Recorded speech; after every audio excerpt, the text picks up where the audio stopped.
Jean-Pierre Guénaud, bonjour. Bonjour. Ah bah ça tombe bien, vous êtes en train de lire la presse locale.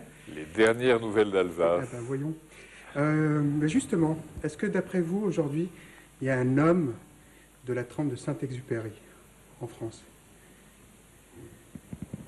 Ça, c'est très difficile à dire, d'autant plus que, d'une certaine façon, Saint-Exupéry, de son vivant, n'était pas forcément porté dans l'allégresse de son temps, des médias, et ne faisait peut-être pas partie de ce qu'on appelle aujourd'hui les people. En tout cas, pas pendant les phases clés de sa vie. Il faut rappeler que quand il disparaît, il est tricard à Vichy, parce que les gens de Vichy ont essayé de le récupérer, il ne s'est pas laissé faire. Il est tricard dans la France libre, en Afrique du Nord, parce qu'aux États-Unis, il a rencontré des gaullistes d'opérette, qui n'étaient pas les gaullistes qui étaient à Londres ou qui se battaient en Afrique du Nord, et qu'il ne les aimait pas beaucoup, parce que lui trouvait qu'il fallait aller se battre.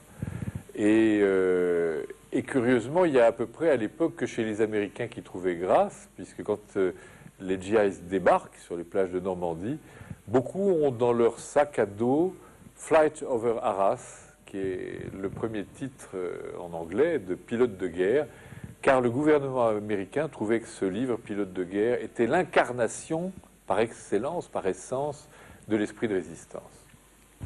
Alors là, on est à Strasbourg, justement, pendant son service militaire. Et là, ils sont en train, avec ses amis, de regarder dans la caserne de Strasbourg, le ciel de Strasbourg.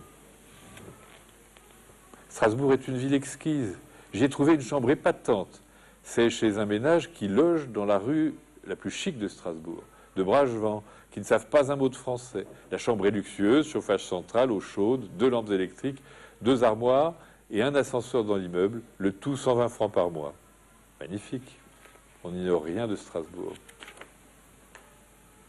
Dans les choses très attachantes de l'iconographie de ce livre, il y a ce petit personnage, à la fin de sa vie, ce chasseur de papillons.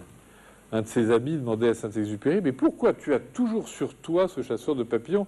Tu ne lui as même pas fait les honneurs du casting définitif du Petit Prince. Il n'est pas dans le Petit Prince. Et Saint-Ex lui a répondu, c'est très simple, c'est un de mes personnages préférés, a-t-il dit de ce chasseur de papillons, car, a-t-il dit, je l'aime beaucoup, car c'est un être qui court après un idéal réaliste. Voilà. Eh bien, tout ce que je peux souhaiter à ceux qui vous regardent et qui nous regardent, c'est de courir après un idéal réaliste. Kalala, kalala, kalala, kalala, kalala, kalala.